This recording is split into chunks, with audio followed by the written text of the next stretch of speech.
Below is an expanded version of Keynote Number 1, about 700 words, with no headings and no wrap-up ending sentence. The first thing that set everything in motion was a decision that should never have been made.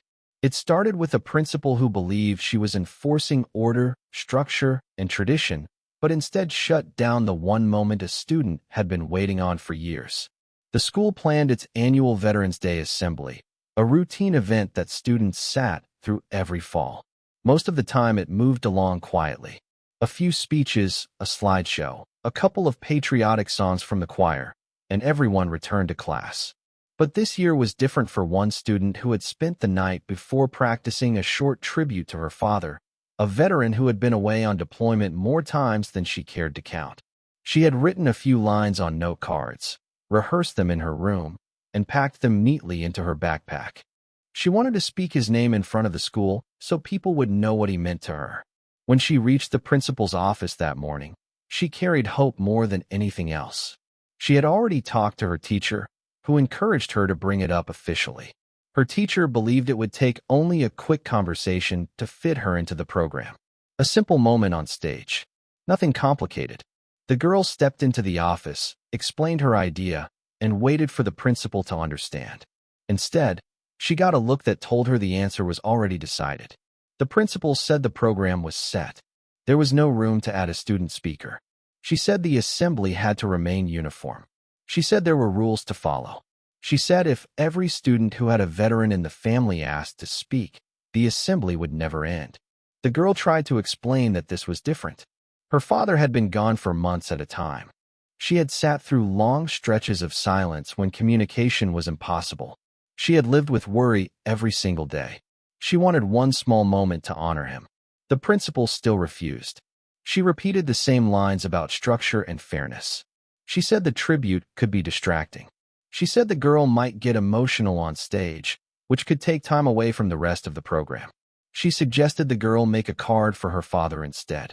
She suggested she share her pride privately, not publicly. She suggested that this assembly was not the place for personal displays. The girl walked out of the office, unsure how to even react. She did not cry at first. She just stood in the hallway, frozen, because it felt like she had been told that her father's service did not count. Not enough to earn 1 minute. Not enough to earn a single spoken sentence. It was not that she wanted attention. It was that she wanted to honor someone who had missed half her life to serve the country the assembly was supposed to be celebrating. She felt embarrassed, like she had asked for something out of line or selfish. She replayed the conversation in her head and wondered why her father's sacrifice was treated like an inconvenience. The principal moved through the rest of the morning as if nothing had happened. She sent emails, checked schedules, and stood by the auditorium doors greeting staff. She believed she had made the right call. She believed she had prevented chaos. She believed the student would understand eventually. She believed she had protected the structure of the event. In her mind, she was doing her job. But the student's teacher noticed her quiet mood, the way she kept her head down, and the way she avoided talking. The teacher pulled her aside and asked what happened. When the girl explained, the teacher listened, stunned, because the tribute she had written was short, respectful, and perfectly fitting for the occasion word traveled. Not loudly, but quietly enough that a few staff members heard. A counselor heard. A coach heard. Students noticed she looked upset. It was not the kind of drama that spreads with wild rumors. It was more like a slow wave of disappointment moving across people who understood what the day was supposed to mean. People started to wonder who the assembly was for if not for families like hers. People wondered why a school that talked so much about respect had shut down the one moment where respect was the only thing she wanted to give. The student tried to accept what the principal said, but the more she thought about it, the harder it became to sit quietly and let the moment pass. She had prepared her tribute with care. It was not a random idea she threw together the night before. She had been thinking about it for weeks. She knew the assembly was coming, and she wanted to do something that made her father feel seen. She wrote and rewrote her lines until they felt right. She kept them simple. She kept them honest. She practiced in front of her mirror, making sure she could get through each sentence without her voice shaking too much. She imagined standing on the stage in front of her classmates, not to draw attention, but to speak the truth about what service looks like from the perspective of a child left at home. After the principal denied her request, she sat at her desk and stared at the note cards she had tucked into the front pocket of her binder. She should have thrown them out or erased them or shoved them deep into her backpack so she would not have to look at them again. Instead, she smoothed them out, stacked them in the right order, and kept practicing silently. Her teacher noticed she was mouthing the words to herself, even though she had no reason to. Nobody had given her permission to speak. Nobody had made space for her in the program. Still, she kept reciting the tribute in her mind. It was all she had left of the moment she imagined, so she held on to it. A part of her hoped that maybe the program director or the principal would change their mind. Maybe someone would pull her aside and tell her there had been a misunderstanding. Maybe they would squeeze her into the schedule and tell her she had exactly 30 seconds to speak. Maybe she would hear her name called from the stage. These were small hopes, but they were enough to keep her practicing. She went over every line again and again, refining it even though she knew she might never say it out loud. When her class lined up for the assembly, she felt the note cards pressed against her side in her jacket pocket. She told herself she only brought them out of habit, not out of expectation. But deep down she was preparing for the tiny chance that her moment could still happen. She walked into the auditorium and saw the rows of chairs, the flags, the microphones, and the slideshow screen standing ready at the back. She spotted veterans taking their seats in the front row. Some wore uniforms. Some wore jackets with patches and medals. Some walked with canes. She wondered where her father would have sat if he were home. She wondered if he would have smiled when he heard her call his name. Her friends kept asking if she was going to speak. Every time she told them no, she felt the words fall flat. They did not understand why she had been turned away. They had assumed the school would want students to participate. They had assumed someone honoring a parent who served would be welcomed. She did not know how to answer their questions without repeating the explanation she had been given, and the more she repeated it, the smaller it sounded. She tried to settle into her seat and watch the program with everyone else. The choir sang. The slideshow started. A teacher read a list of family members who had served. She listened to the applause after each name and clutched her note cards tightly, hidden in her lap. She knew she was not on that list. Her father's name was not being read. He was not being acknowledged. She wanted to be strong, but the silence around his name felt heavier than she expected. Still, she kept rehearsing the tribute in her mind, almost like a quiet rebellion. Every time the thought of giving up crept in, she went over her words again. She pictured her father standing at attention. She pictured the day he left and the day he came home. She pictured the way he always told her he was proud of her, even when he could only say it through a shaky video call. She wanted him to know she was proud of him too. Preparing the tribute was her way of holding on to that feeling. She had been denied the stage, but she refused to let go of the message. She did not know anyone else had noticed. She did not know teachers had talked. She did not know the story had spread beyond the walls of the school. She did not know the tribute she practiced in silence was reaching someone she had never met. The news did not spread through gossip or drama. It moved in the quiet way important things sometimes do, carried by people who understood what the moment should have meant. A teacher mentioned it to another teacher, who mentioned it to the school counselor, who later spoke with a parent who had ties to the local military community. It was not a complaint or a demand. It was simply the truth about a student who had been prepared to honor her father and was told she could not. From there, the story made its way to someone who served with the girl's father. It reached him and then traveled even farther, past state lines, through group chats and text threads, landing in the hands of men and women who had stood beside her father in places she would never see. Word reached his unit at a time when many of them were home on leave or in between assignments. They were spread out across different bases, some close enough to drive and some far enough that they had to think twice before committing. But the message hit all of them the same way. A soldier's kid had tried to honor her father, and a school administrator shut her down. It bothered them in a way that felt personal, because they knew what service took from families. They knew the nights children spent waiting. They knew the birthdays missed and the holidays delayed. They knew how often kids put on a brave face so no one at school would see the worry they carried. They respected the uniform, but they respected the families behind it just as much. Several of them remembered the girl from videos her father used to share. He showed them pictures of her school events, her drawings, her report cards. He talked about her smile and how excited she always was when he returned home from deployment. They knew how proud he was of her, and hearing that she had been denied the chance to honor him struck a nerve that went deeper than frustration. It felt like a piece of their own service had been dismissed. One soldier said it out loud. "If a kid wants to honor her dad, you let her." Another said that families serve too, and this girl deserved the stage. Then someone suggested something simple but bold. What if they showed up? It started as an idea, thrown out halfway joking, halfway serious. But the more they talked about it, the less it sounded like a joke. They checked dates. They checked travel times. They looked at the assembly schedule. They figured out who could come in uniform and who could take time off. In their minds, the girl had not asked for anything unreasonable. She had not demanded a special ceremony. She had not tried to take over the event. She had only wanted to speak her father's name. They knew that if the school did not let her say it, they could say something by simply being there. Messages went around faster than anyone expected. A sergeant reached out to another squad. A former commander replied that he was available. Someone who lived 3 hours away texted that he would make the drive. A few of them had not seen each other in months, maybe longer, but the idea of standing together again felt right. They coordinated quietly, careful not to draw attention. They did not want to cause trouble. They did not want to embarrass the school. They did not want to turn the assembly into a spectacle. They only wanted to show the girl that her tribute mattered. While all of this was unfolding, the girl had no idea. She went through her day thinking her father was far away, busy with responsibilities she had grown used to. She did not know that his friends were planning something for her.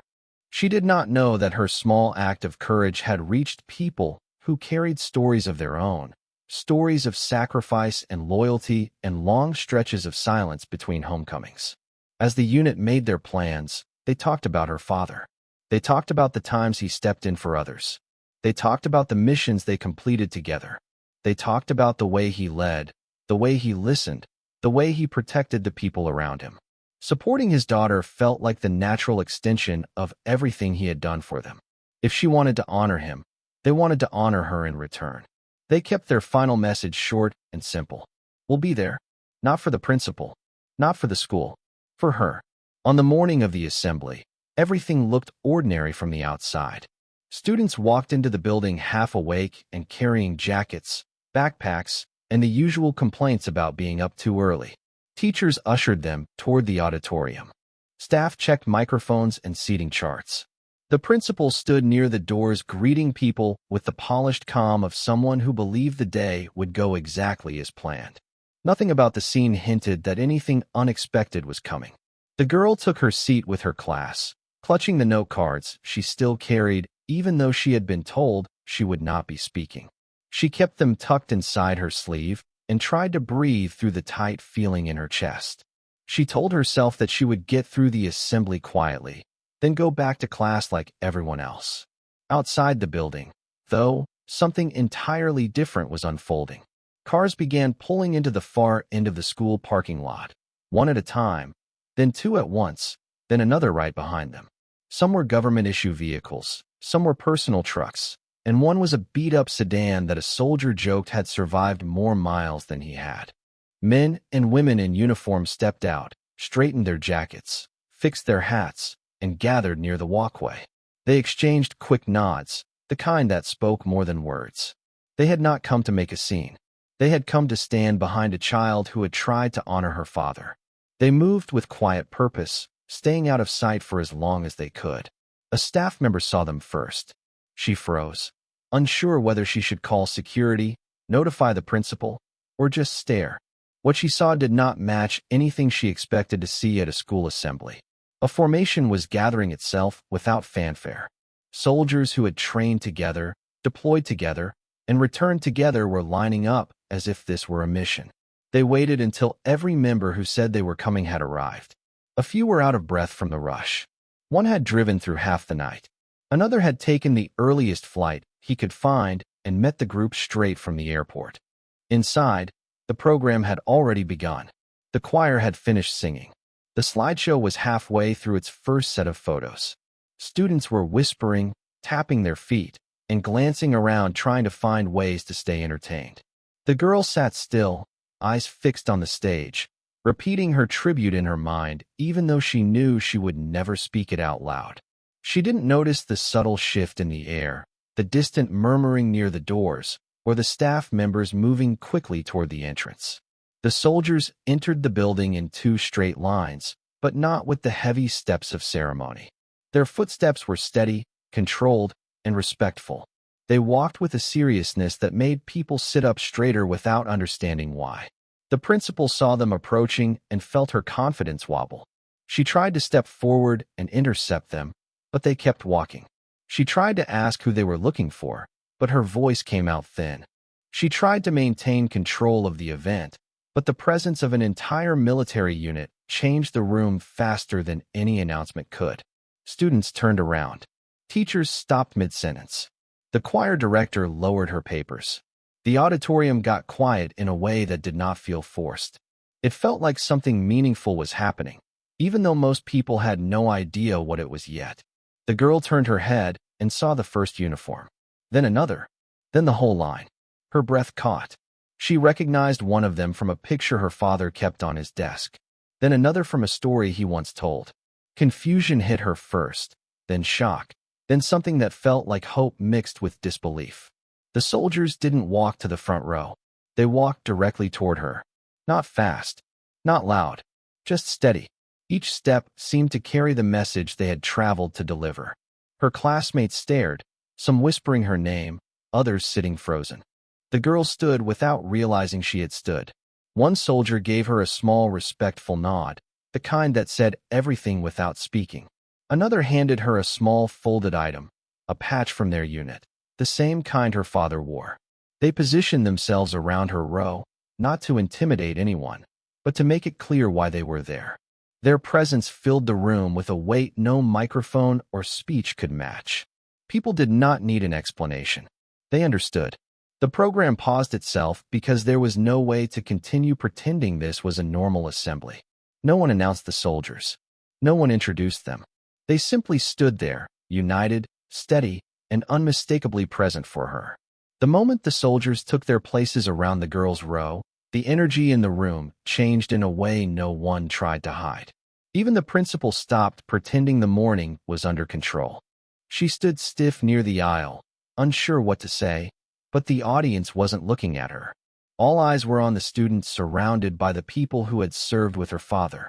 The students in the rows nearby leaned forward, watching her reaction more than anything else. Some whispered to each other, trying to fit the pieces together. Others simply stared, wide-eyed, because the scene unfolding felt like something you would only see in a movie, not in a school auditorium on a Thursday morning. Her teacher, the one who had encouraged her to bring her idea to the principal, sat frozen with a hand over her mouth. She knew exactly what she was witnessing. She knew what denial the girl had faced, how small she had been made to feel, and how much she had wanted to honor her father. Seeing an entire military unit show up for her was more than a gesture. It was validation that she had deserved better all along. One student in the back row started clapping softly. He didn't know what else to do. He just knew it felt wrong to sit still when something meaningful was happening. A few more students joined in. The clapping wasn't loud at first. It was careful, almost hesitant, like people wanted permission before making too much noise. But as more students stood and more hands came together, the sound grew. It spread from one corner of the room to the other. Soon the entire auditorium was on its feet. Teachers stood. Staff members stood. Even some of the veterans seated in the front row pushed themselves up to join the applause. No one looked at the program outline anymore. No one cared what cue came next. The applause belonged to the girl and the men and women who had appeared for her. The soldiers remained steady, not smiling widely, not indulging in the attention, but acknowledging the crowd with small nods. Their presence was not about being honored. It was about honoring her. And the school community understood that without anyone needing to explain it. Students who had barely paid attention at previous assemblies were suddenly fully present. They looked at the girl with respect, the kind that comes from seeing someone handle something difficult with quiet strength. She stood in the middle of it all, gripping the patch given to her moments earlier. Tears gathered, but she tried to blink them away. She wasn't embarrassed to be emotional. She just didn't want to lose control in a moment that felt bigger than anything she had expected. Her classmates reached out to touch her arm, offering silent support. Some whispered that her dad would be proud. A few whispered that the soldiers were here for her because she deserved it. Parents who had been invited to the assembly looked at each other with soft, stunned expressions. They had sat through years of school events and had never seen anything like this. One mother had her phone halfway raised to record, then slowly lowered it, realizing the moment felt too personal to capture. Another parent wiped tears. A grandfather in the front row, himself a veteran, nodded with deep approval. He understood exactly why these soldiers had come, because he knew the sacrifices kids make even when they don't talk about them. Teachers whispered to one another about how wrong it had been to deny the tribute in the first place. Some felt guilty for not stepping in sooner. Others felt proud of the girl for holding on to her message even after being told to step aside. A few murmured that the principal should have known better. Not out of anger, but out of disbelief that a student honoring a parent on Veterans Day had been treated like a scheduling problem instead of a moment worth uplifting. The principal watched the crowd rise for the girl and realized she had completely misread the situation from the start. She had treated the tribute like an inconvenience. The school community treated it like the heart of what the day should have been. The reaction from students and teachers made it clear that the assembly didn't need perfect timing or rigid structure. It needed sincerity. It needed humanity. And the girl had brought both. The applause continued until the soldiers gently motioned for everyone to settle so the program could continue. They weren't there to dominate the event. They were there to stand with the girl. And the entire school had just shown that they stood with her too. The principal tried to resume the assembly, but the room no longer felt like the one she had arranged on her clipboard. The schedule didn't matter. The slideshow didn't matter. What mattered was the truth everyone had just witnessed. A student had been denied the chance to honor her father, and the people who served with him had stepped in to show her she mattered. The moment had shifted something in the crowd. It was not loud or chaotic. It was quiet, thoughtful, and heavy in a way that made people reevaluate what the day was supposed to represent. Students who normally zoned out during assemblies started whispering to each other about what had happened. Some asked why the girl wasn't allowed to speak in the first place. Others asked teachers if there was some kind of rule that prevented students from honoring their families. Nobody had a clear answer. The only thing anyone knew for sure was that whatever rule or reasoning had guided the principal's decision didn't hold up under the weight of what the room had just seen. There was a growing understanding that respect isn't something you schedule neatly into a program. It's something you make room for, especially when it comes from the heart. Teachers gathered in small groups during the brief pause, exchanging looks that said more than their quiet conversations. A few talked about how they wished they had pushed back earlier. Others mentioned how proud they were of the girl for preparing her tribute anyway, even after being told she wouldn't be allowed to share it. They agreed that the morning had revealed something they already knew deep down. The people in the building cared about the students more than any rigid outline or set of rules. They wanted the assembly to reflect real gratitude, not a pre-packaged performance that left out the very voices it should have included. The veterans invited to sit in the front row felt the shift too.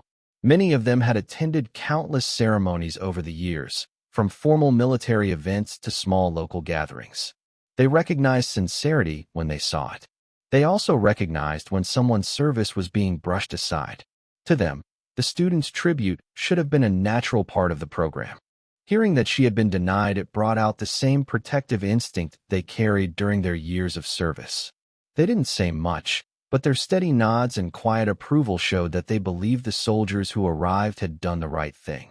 Even parents who had only come to support their own children began talking about how the school needed to rethink how it approached events like this.